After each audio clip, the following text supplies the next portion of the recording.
Hello and welcome to the 12th part of our Dominion 6 guide for new players. In this part we're going to continue building our infrastructure and get ready to transition into the mid-game. So we had our overview of the game last episode and we did a few moves at the end of that as well.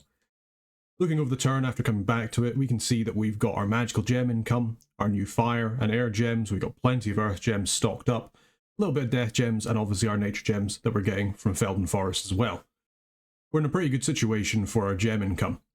For our treasury for this turn, we don't have that much money left, so we're actually going to go around and we're going to cancel our recruitment here. We're going to do this very easily by pressing reset recruitment. If we wanted to set it back to what it was at the start of the turn, press X. I think I made a mistake when I was in the recruiting and I got those two messed up. So my apologies for that recruiting video. I might try and leave something in that video to say I made a mistake. So now we've done that, you can see we've got 455 gold in our treasury. That'll let us get another priest smith in Ulm and start recruiting a master smith in Felden Forest. You can see here that we don't actually have the commander points to build him in one turn. That's because we only have a very bad palisades here. Once we have the fortress built in 3 months, we'll start generating another commander recruitment point and we'll be able to recruit them one per turn, really skyrocketing our research. Now as it comes on to our commanders, we have Hildegard in Ulm. She doesn't really have an expansion force to lead at the moment. We're just going to leave her on patrol. She won't really do anything at the moment, and that's absolutely fine. It just makes sure that we won't have any unrest inside our main province. We also have our new scout that we've built over in Yankeep. We are going to send him underneath the ground, and he'll probably pop up over by the Sanguine Swamp, just so we can scout out a little bit more of the world over there. We also have Adeloyd and his two master smiths in tow. We're also going to send them underground, so you can do that by clicking the gateway here, and we can see if we go to the underground that they currently are pathed to end up in this province here. Speaking of the underground, now that we're here, we can see that Herman seems to have found more space to the west, so we're going to keep moving on. And for our scout that we've just built in Hamain, we're also going to send him up into the Bandar Log territory here, which you can see that we've managed to scout out a lot more of, and in fact, we found Bandar Log here in these trees. Okay, so that's good to know. So that's the enemy's capital. That's where a lot of their troops will be made. We can see here that there's an army of Bandar Log with a couple of Tiger Riders, which is their sacred unit. Good, very good to know. I'll grab Frithagern and send him over to these Jaguar tribe warriors. He should be able to deal with them pretty easily. Once he's done with that, we'll probably send him back to Summer Edge, and then we'll take note and decide where we're going to send him next after that. As for Lothar, he's got plenty of avenues for expansion here. One of them is barbarians. I do not want to fight barbarians. I realised I didn't really speak too much about this when we were doing our expansion moves. You really want to choose a province that's easy to expand into. So for us with our high protection, we're really good against units that don't go through protection very easily. So units that deal high amounts of damage, like those barbarians, they will be able to get through our protection and do damage to our troops, either killing them in one shot or in a couple of shots. So our infantry of Ulm won't trade so well with them. We much prefer going for people like these tribesmen, who are less likely to get through our armour, or those with things like slings, like these militia, or the Jaguar warriors in the swamp. We're actually going to head to Silbermark, because it looks like it is a farmland and has a river, and we want that cash money. We can also see here that we have our land pristine here. We can recruit a Hoberg champion if we want to, and more importantly, these Hoberg crossbows. Only 7 gold, 5 resources, we can get a lot of these guys per turn. As it stands, the province as well has 120 recruitment points. It'll get more once it has a fortification there. So we'll probably start recruiting there when we've got a bit more cash. We have our other scout underneath. We'll send him further to the west. We've scouted out everything out around here. So let's get a little bit closer of a look. We can see here actually where we've moved Herman from. There is another gold mine. Jeez, oh, this is going to be so much money. But we found it's not really a great choke point, but this would be a great place for a fortification, purely because we can see that there's Zots. Where there's Zots, there's a chance that we can recruit a Zot shaman who has a death path. Breaking into death is always a good thing. We don't really have any good death casters, but being able to break into it means we can search for gems. We can always empower someone up in death if we really need to. We also have Earthsneck here, so we're actually going to just move him straight back to Ulm. Once he's in Ulm, he can then move into Baptizer and Daegor here, and then we have full control over pretty much all of the seas other than the small lake up here. It should really help our income, and it means that we'll be able to have plenty of vision all across the map. We also have our commander here in the Forest of Gila, so we're going to get him to just grab as many of these undisciplined troops as he can. They'll be fine. We can use them to help us expand somewhere else. And we can maybe even start sending him down to Ulm, or we can just keep him here and they can catch lances in Summer Edge once we get our horsemen down there. I think that'd be another good idea. For the meantime, what we'll do is we'll get into patrol just to make sure there's no unrest in this province here. Okay, we've got another scout here in Comberg. Again, we're going to move him further into Bandar Log territory.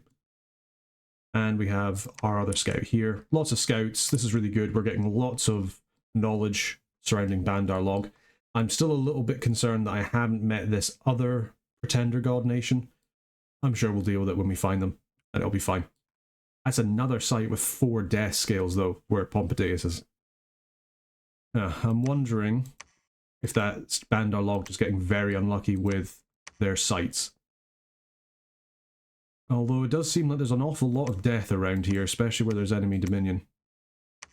And they could have got a very dangerous bless for their Tiger Warriors. Hopefully one of our scouts will be able to see a combat in it and we'll be able to see their bless. I'll go over that more later when we get a chance. Okay, so that's all of our actions done. There's no more idle commanders. So we've done our recruitment, we've done our actions. Let's have a little look at our research.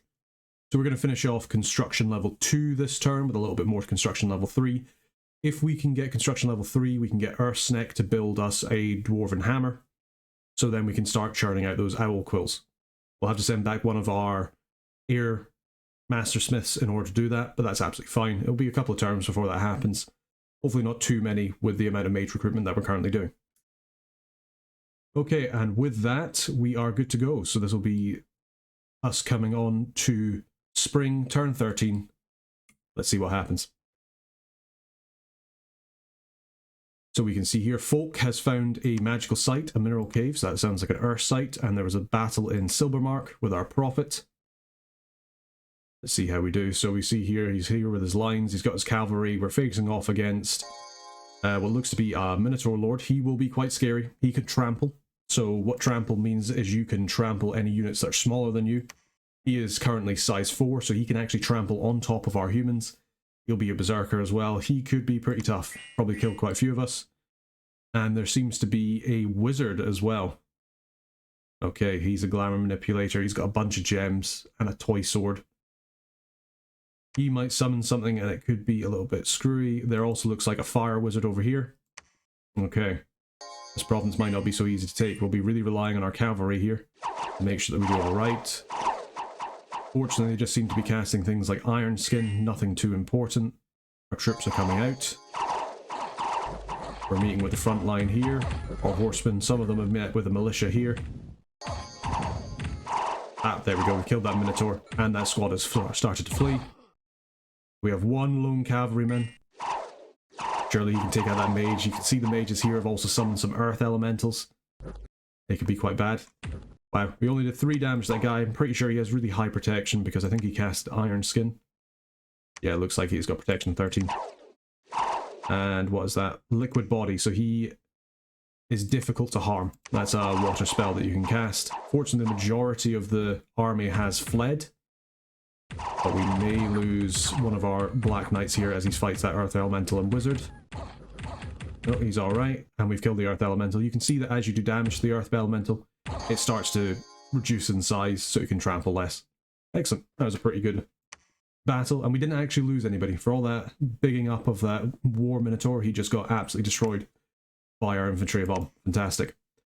We can also see our first foray into the underground here with some Bakamona shows. If we have a look at our infantry of Ulm, you can see they have attack skill 6 and defense skill of 3. Ugh. They're going to struggle to defend themselves, but we have all of our cavalry. I think we should be fine.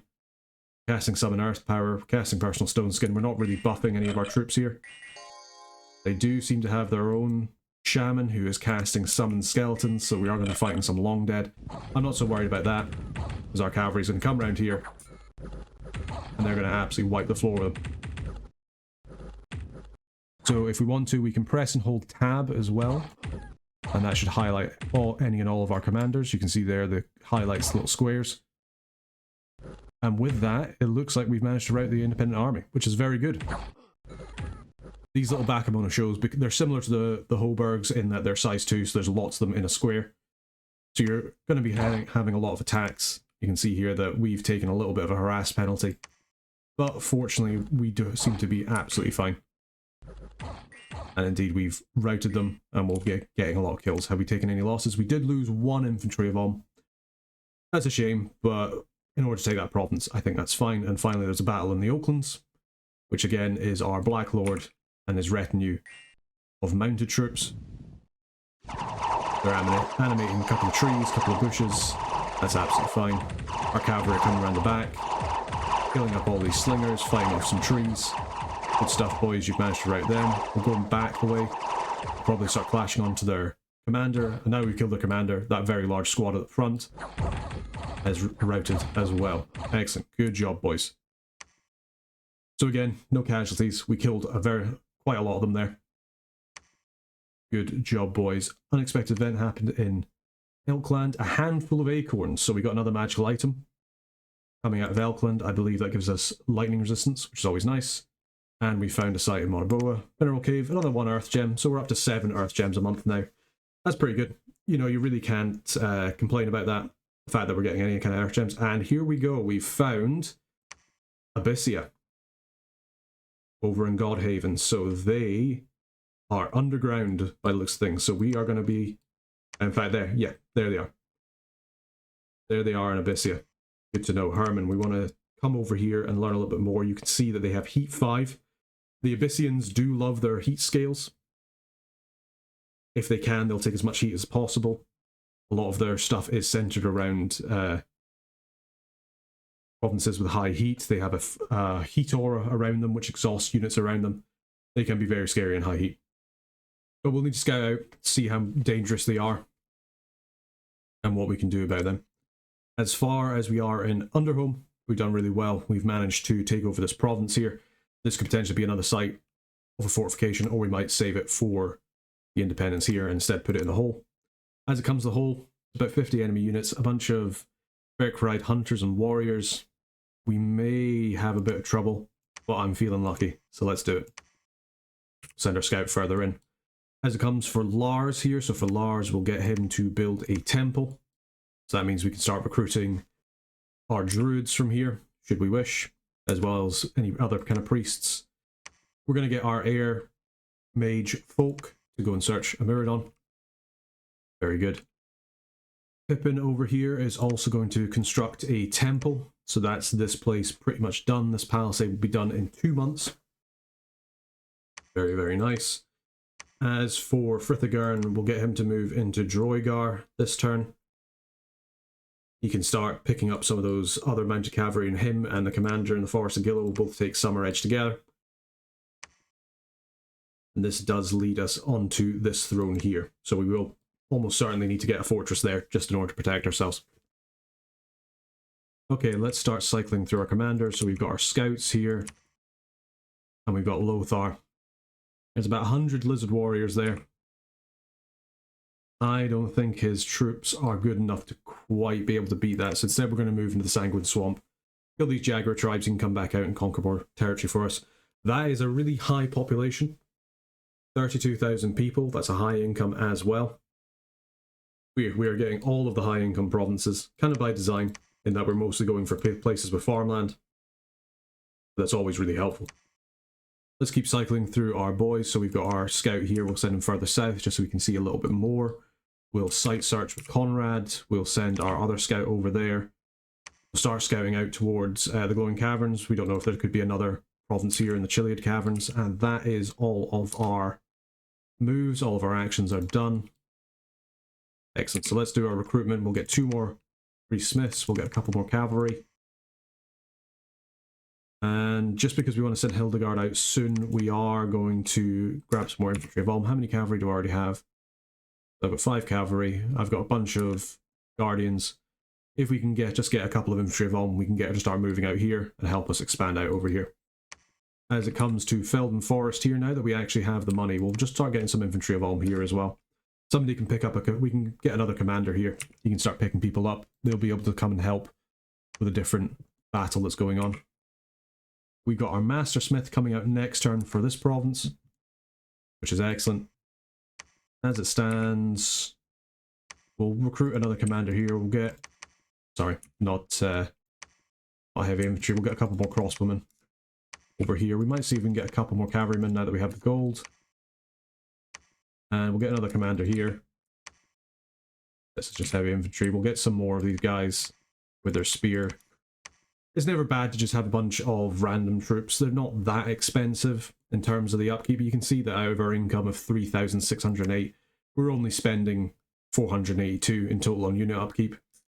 So if you can grab the extra units from somewhere and use them in your expansion, even if you're literally just using them to catch lances from heavy cavalry, they've done their job. They've paid the bill. And everything's good. As far as our scouts go, I think that's fine. Let's see what we can get in Underhome. So we can get a Bakamona Chief. And we can get a bunch of Bakamona Show, which is very interesting. I think we might actually grab a whole bunch of Bakamona Show. You can see that we can recruit quite a lot in a single turn. The reason that we're doing this is because this gives us some stealthy units. So we can send these guys, kind of like our scouts, to go and hide in territory. So if we get enough of these guys, we can send them all over somebody's realm to pop up all of a sudden, just to attack every province at once. In the community, that's known as elfing. If you're against elf nations, then they will do that to you. So be wary. You want to have your guys patrolling. Make sure they're in high enough numbers that they won't get killed. And with that, we spent all of our money. Let's just have another check of our research. How are we doing? So we're actually getting 110 research per month, which is great. So by the time that our snack gets to here, we'll still need one more turn. We don't need that temple right now. If we get him to research here, not quite. Again, we don't need this temple here, so we're going to have a little bit of extra money. We're just going to research with our priest-smiths in both of those territories, purely so that we can get construction 3 next turn. After that, we'll build our temples. We can get our snack to build us a dwarven hammer, and we can send one of our air mages back to a place with a laboratory, and they will be able to start making us our quills. And after that, our snack can go and just into the water and chill out there. Okay, and with that, we do actually have a bunch more money. I don't think we're going to do any more recruitment. There's nothing really special that we can recruit here. There's some more heavy cavalry up here, but it's so out of the way, I don't really feel like going up to that. I guess we can get some more Hobart crossbowmen. This province doesn't have many resources. We will also just get a Hobart champion for now, just so we can start building up this fortification here as well. Yeah, and I think with that, we're pretty happy. I don't want to recruit anything from here. These shamblers can be quite interesting. They do hit quite hard, but they don't, and they do have decent morale, but they have absolutely no protection. They have a fairly good hit points, but they will just die. And you can only get 2 to a square, so they do get fairly okay attack density because they attack twice. But it's low attack skill. They're just not worth it. They're quite expensive as well for 20 gold. I think we can do better. It could be interesting to get some amphibious troops just so we can start expanding a little bit more. I'm kind of convincing myself a little bit more. Even these Atlantean militia, their protection is just too bad. If we could get Ictiad warriors so they at least had a shield, we get more of these guys as well. Yeah, I just don't see the point. We'll hold our gold and we'll save it for next turn and we'll just go straight ahead. Okay, so we can see here that construction's finished. Excellent. Conrad has searched but didn't find any magical sites. That's a bit of a shame. There was a battle in the Sanguine Swamp, which is our prophet attacking off against these independents here. Kind of going into more what I was saying earlier, because these guys only have slings, they don't do much damage, they're blunt damage, they're not piercing, they can't really get through our armor, and we can just chew through them with pretty much impunity. I'm really not that concerned about just expanding into these guys. This is obviously all depends on what nation you're playing. You might be playing a nation of really glass candy guys with no protection, in which case these guys could actually be quite scary. So you really need to play around what your nation's strength are. Our strength is definitely our armor. We're playing into that quite well. I didn't really talk about the battle there at all, but it's kind of the same thing that we've seen everywhere. We lost one of our infantry of Ulm, that's fine. Otherwise we took the province. We are also attacking in the hole. This is going to be an interesting one. That's a lot of Berktride guys. So they're basically humans. They don't have any protection, but they do have better attack and defense skill than us, purely because of the fact that they have partial dark vision here, which we can see. They do also have these nets, so these nets will immobilize somebody, so they can't move. They have to do a strength check to get out. If they net our knights, we are not going to be happy. And you can see here the front lines have joined. We're burning a couple of them though with our mages. Hopefully that will help. And our cavalry have come into the back here, and they're starting to chew through here. And I think we found their commanders. Yep, we have. If we can kill them, the battle's over. So let's hope our Black Knights can finish the job. Yep, there we go. Excellent. I believe that's all of their commanders done, unless they have a sham somewhere. Nope, that's it. They've routed completely. The battle is over. We can see here our little flying birds surrounding our Black Lord here, which are just attacking everybody around him. Probably not doing that much damage. That could have actually been what killed that guy there. So well done to our troops. We've managed to do pretty well there. I don't know how many casualties we took. Yeah, we took 8 infantry of bomb casualties. That's not ideal. That'll be just purely because the Berkshires, even though they only have things like clubs, they do decent enough damage. They have the same strength as us. And with the nets, they will have been completely immobilizing us, just being able to hit us hard enough that they can get through our armor eventually. So we did take quite a few losses there. We're going to have to reinforce this army somehow. But we did take the province, and unfortunately Herman has been found in Abyssia. That is not good. They do have an Athament Salamander, so we can actually view this battle. This is a tactic you can use whenever you're in a battle. So we can see here and wait to see if he's going to cast Blessing. He does. Excellent. So who did he bless? Probably himself. You would imagine. Here we are. These guys, they're not blessed because their candelabra isn't lit. Here we go. So what do they have? Morale +1, defense skill +1, righteous wrath. So whenever we kill one of them nearby, the rest of the sacreds get buffs, combat speed +30%, and awareness. So awareness gives them the unsurroundable feature, and what that means is they take less harassment because you have to get attacked this many times before you start getting harassed. So you can see here, these are the lava warriors from Abyssia. They get more powerful, so they get increases to their stats, like their strength for being in heat. You see they get a +5 for being in heat 5.